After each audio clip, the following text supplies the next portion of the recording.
आज आम आदमी पार्टी की प्रांतीय पदाधिकारियों की बैठक थी, जिसमें 8 प्रांतों के हमारे अध्यक्ष, प्रकोष्ठों के अध्यक्ष, सारे जिलाध्यक्ष, वो सब लोग शामिल हुए। और आने वाले दिनों में उत्तर प्रदेश के अंदर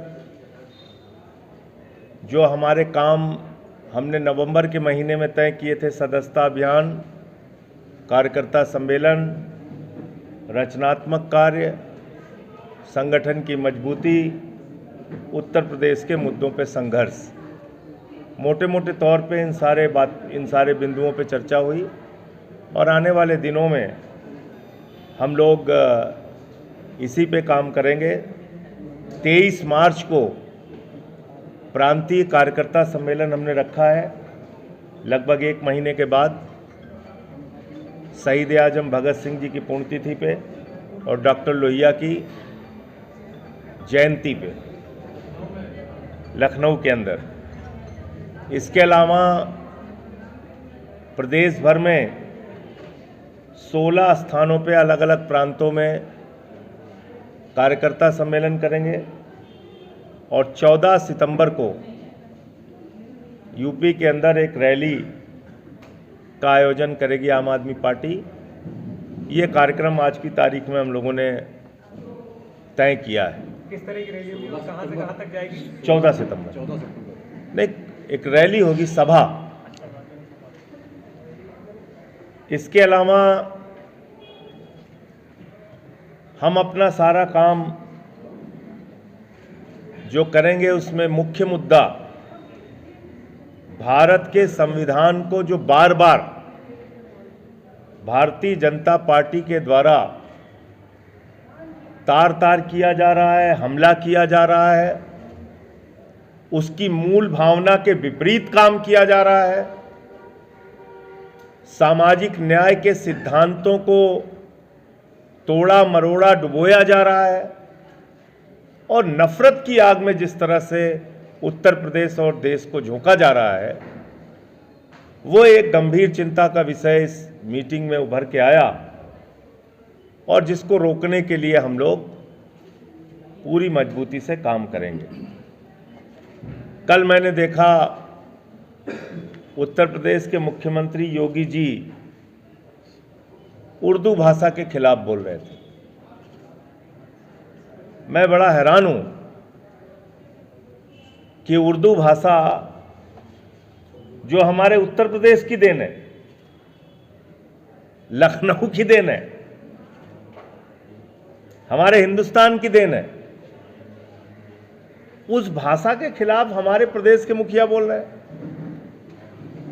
और जब वो उर्दू भाषा के खिलाफ बोल रहे हैं तो बड़ी मजेदार बात यह है कि 4 मिनट 20 सेकंड के अपने भाषण में 9 बार उर्दू बोल रहे हैं। क्या बोल रहे हैं? तबके, उर्दू का शब्द, पायदान, उर्दू का शब्द, अगर, उर्दू का शब्द, बात, उर्दू का शब्द, बच्चों, उर्दू का शब्द, आदि, उर्दू का शब्द, सरकार, उर्दू का शब्द, अंदर, उर्दू का शब्द, दुनिया, उर्दू का शब्द। 4 मिनट 20 सेकंड में 9 शब्द उर्दू के बोल रहे हैं।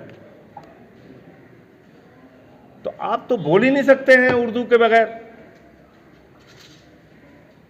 भाषण दे रहे हैं आप खाली भड़काऊ। ये देखिए, मैं बहुत बड़ा सूरमा हूं कि वहां के पानी को नहाने लायक बताया नहीं वहां पे कि वो नहाने लायक भी है। नमामि गंगे पे आप इतनी बड़ी योजना चला रहे हैं, हजारों करोड़ रुपए खर्च कर रहे हैं। प्रधानमंत्री जी को जवाब देना चाहिए कि आपका ही सेंट्रल पोल्यूशन कंट्रोल बोर्ड कह रहा है कि वो पानी पीने लायक, नहाने लायक है ही नहीं है। यूपी सरकार तो रिपोर्ट को स्वीकार नहीं करे। मंत्री ने आज विधानसभा में बोला है कि वो रिपोर्ट ठीक नहीं है। तो लड़े मोदी जी से जाके। भाई, सेंट्रल पोल्यूशन कंट्रोल बोर्ड तो मोदी जी का है ना, तो उसको जाके झगड़ा करें, फिर कहिए योगी जी से। टकरा रहे हैं, बिल्कुल टकरा रहे हैं। लेकिन उसमें तो जो बड़ा वाला इंजन है उसको नमामि गंगे की योजना तो उसकी है ना, तो कौन कौन सा किससे किससे टकरा रहा है देखिए इसमें। लेकिन जो सेंट्रल पोल्यूशन कंट्रोल बोर्ड की जो रिपोर्ट है वो वास्तव में चिंताजनक है और सुप्रीम कोर्ट ने इसका संज्ञान लिया है, तो मामूली बात नहीं है ये। इसको योगी जी ऐसे विधानसभा में टाल दें और रिपोर्ट को अस्वीकार कर दें, इससे काम नहीं चलेगा। दिल्ली में सीएम का चेहरा भी साफ नहीं हुआ है, क्या लगता है किस तरह की एक्सपेक्टेशन है आम आदमी पार्टी की कि दिल्ली में किस तरह का मुख्यमंत्री होना चाहिए इस बार? अब देखिए वो चुनाव जीते हैं, किसको बनाएंगे ये उनकी प्राथमिकता है, अब उसमें मैं क्या बोलूं।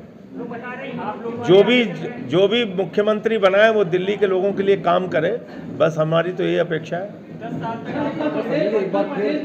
आप लोगों ने सेवा की, जनता के बीच भी गए होंगे, कुछ उनकी भावनाएं भी रही होंगी, कुछ उनकी एक्सपेक्टेशन भी रही होंगी। देखिए जनता को आप दोषी नहीं ठहरा सकते, 3 बार उसी जनता ने हमको जिताया और 1 बार हम हारे और 43% वोट भी दिया है उन्होंने। 2% वोटों के अंतर से हम चुनाव हारे हैं। अब वो 2% वोटों के अंतर पे मैं रोना रोऊं वो ठीक नहीं है राजनीति में। जो फैसला जनता ने दिया उसको स्वीकार करना चाहिए। उसके कई कारण हो सकते हैं, उन्होंने धांधली भी किया, वोटर लिस्ट में भी हेरफेर किया, धन बल बाहुबल का भी खूब जम के प्रयोग किया, लेकिन ठीक है वो राजनीति का हिस्सा है, मैं उस पर रोने धोने में नहीं जाता। चुनाव में हम हारे हैं उसको स्वीकार कर रहे हैं। भारत के जो नए इलेक्शन कमीशन बने इस पे क्या करना चाहिए? तो रातों रात इलेक्शन कमीशन चुन लिया गृह मंत्री, वो गलत है, बिल्कुल गलत है। पहले इन लोगों ने जानबूझ के सुप्रीम कोर्ट के चीफ जस्टिस को चयन प्रक्रिया से अलग किया और अब जो चयन प्रक्रिया है उसमें सरकार के लोगों का बहुमत है, यानी कि एक प्रधानमंत्री के मंत्री और एक लीडर ऑफ अपोजिशन। जब आप चीफ जस्टिस ऑफ इंडिया को रखते चयन प्रक्रिया में तो मुख्य चुनाव आयुक्त का सिलेक्शन ज़्यादा निष्पक्ष तरीके से हो पाता, क्योंकि 2 न्यूट्रल आदमी उसमें रहते और एक सरकार का आदमी रहता। आज 2 सरकार के आदमी है और एक एलओपी है। संजय जी, स्वाति मालीवाल ने कपूरथला हाउस में जो आप लोगों की मीटिंग हुई थी उसमें एक बड़ा आरोप लगाया। उन्होंने कहा कि राघव चड्ढा से रिजाइन लेने के लिए बुलाया गया था ताकि राज्यसभा में केजरीवाल साहब जा सकें। उनकी किसी बात पे मैं कोई प्रतिक्रिया नहीं देता। दिल्ली में आम आदमी पार्टी के हार के बाद कांग्रेस बड़ा संतुष्ट नजर आ रही है।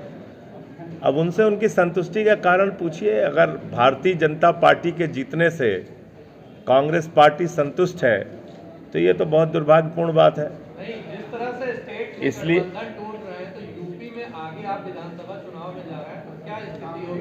इसीलिए मेरा भी सवाल देखिए अभी मैं आपको बिल्कुल स्पष्ट कर देना चाहता हूँ। अभी आम आदमी पार्टी की जो भूमिका है वो मैंने आपको बता दिया। हमारी भूमिका संगठन निर्माण की है, हमारी भूमिका संविधान की रक्षा की है, हमारी भूमिका उत्तर प्रदेश में जो नफरत की राजनीति का बीज बोया जा रहा है उसको ख़त्म करने की है और उससे कोई अच्छी राजनीति निकलेगी ऐसी उम्मीद करता हूँ। अखिलेश यादव कह रहे हैं इंडिया गठबंधन साथ लेके चलेंगे, कांग्रेस को नहीं छोड़ेंगे, तो क्या आप साथ रहेंगे? अभी ये सब बहुत जल्दबाजी के सवाल है। हमने अपनी पार्टी की जो भूमिका है उसके बारे में आपको बताया। नहीं, अखिलेश जी का कांग्रेस पार्टी के साथ यहाँ समझौता है। लोकसभा वो चुनाव लड़े थे, उस चुनाव में हमने भी साथ दिया था। उस चुनाव में आज की जो हमारी मीटिंग है वो पार्टी का विस्तार, पार्टी के संगठन निर्माण, पार्टी के कामों के बारे में हम कैसे आगे। है कि पिछले 3 महीने में आप यहाँ यूपी में सदस्य बने? ये आंकड़ा दिनेश जी के पास है। कुछ जिलों में 5000 से भी ज़्यादा मेंबर बने हैं हमारे, तो वो सब डाटा हम मेंटेन कर रहे हैं। धन्यवाद। मैं नहीं कह रहा हूं, लोकसभा के अंदर देश के शिक्षा राज्य मंत्री जयंत चौधरी जी का जवाब है, वो जवाब मैं आपको दे दूंगा, पढ़िएगा। और उत्तर प्रदेश की सरकार से मैं पत्रकार बंधुओं से चाहूंगा सवाल जरूर पूछिएगा। 8 महीने में 7,84,000 बच्चे सरकारी स्कूल छोड़ चुके हैं। 8 महीने में 7,84,000 बच्चों ने सरकारी स्कूल छोड़ा है। वो कौन है? वो मौलाना है, मुसलमान है वो किसके बच्चे हैं? वो 7,84,000 जो बच्चे हैं हमारे जिन्होंने सरकारी स्कूल छोड़ा है आदरणीय मुख्यमंत्री योगी आदित्यनाथ जी के राज में, और ये मैं नहीं कह रहा हूं, उनकी ही सरकार के मंत्री केंद्र के सहयोगी दल के जयंत चौधरी जी का जवाब है लोकसभा में, वो कौन से बच्चे हैं? वो किस लिए पढ़ने जाते हैं? वो बच्चे तो बेचारे मासूम बच्चे हिंदी पढ़ने जाते हैं, अंग्रेजी पढ़ने जाते हैं, संस्कृत पढ़ने जाते हैं, विज्ञान पढ़ने जाते हैं। उन बच्चों को आप सरकारी स्कूल में शिक्षा नहीं दे पा रहे हैं और इतने बड़े वीर योद्धा बन रहे हैं, उर्दू के खिलाफ बोल दिया। बंद करो सारे रोजगार की चर्चा। ये अखिलेश यादव का एक बयान आया आज, मैं अपनी बात पूरी कर लूं। तो इसको लेके और संविधान के हिसाब से देश चलना चाहिए, इसको लेके हम लोग बहुत सारी गोष्ठियां और सम्मेलन भी करेंगे। ये भी हमने तय किया है। 7,84,000 बच्चों ने सरकारी, यूपी के टोटल 11 लाख हैं, पूरे हिंदुस्तान के 11 लाख बच्चे हैं, जिसमें 65,000 बच्चे आसाम के हैं और 7,84,000 बच्चे उत्तर प्रदेश के हैं। और वो जवाब मैं आप सबको दे दूंगा, शेयर कर दूंगा, निकाल लो। तो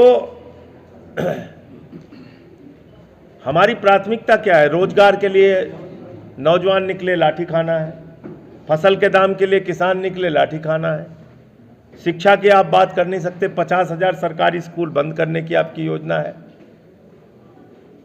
तो इसलिए जिन परिस्थितियों से हम लोग गुजर रहे हैं उसमें ज़रूरत इस बात की है कि ये हिंदू मुसलमान अगड़ा पिछड़ा दलित सवर्ण ये छोड़ के यूपी का भला और यूपी के लोगों का भला कैसे हो और मुद्दों की राजनीति कैसे हो और मुद्दों पे बात कैसे हो, इसके बारे में हमें ध्यान देना है। मुझे इतनी बात कहनी थी। आपका कोई प्रश्न हो आप पूछ सकते हैं। मुद्दों की राजनीति तो आप लोगों ने दिल्ली में भी की थी, लेकिन दिल्ली में करारी शिकस्त मिल गया। उत्तर प्रदेश 403 विधायक प्रतिनिधि का क्षेत्र है, कैसे आप इसको टैकल करेंगे? यही तो, इसी बात को तो लेके चिंतित हूँ। आपने बिल्कुल सही कहा, मुद्दों की बात क्यों पीछे हट जाती है? क्योंकि यही नकली बातें लोगों के दिमाग पर ज़्यादा प्रभाव डाल रही हैं। ये झूठी, नकली, बेबुनियाद बातें जिनका आदमी की जिंदगी से कोई सरोकार नहीं है, जिसका आदमी की जिंदगी में एक पैसे का लाभ नहीं है, वो उसके दिमाग पर ज़्यादा प्रभाव डाल रही हैं। और उस प्रभाव को कम करने में विपक्षी दल पीछे हैं, जिसमें आम आदमी पार्टी भी शामिल है। मैं स्वीकार करता हूं, हम लोग पीछे हैं, उसमें हम नहीं सफल हो पा रहे हैं। अखिलेश यादव को बयान आया है आज ही, उन्होंने कहा है कि जो महाकुंभ है उसमें टॉयलेट घोटाला हुआ है, करोड़ों रुपए की बलियां लगाई गई। अब वो तो सारी चीज़ें जांच का विषय है, क्योंकि अव्यवस्थाएं तो बहुत भयंकर है वहाँ पे। कोई चीज़ अब तो छिपी नहीं है, अव्यवस्थाओं का तो अंबार है, लोगों की जान गई है महाकुंभ में। तो इसलिए सारी चीज़ें जांच में सामने आएंगी। जो सेंट्रल पोल्यूशन कंट्रोल बोर्ड की जो रिपोर्ट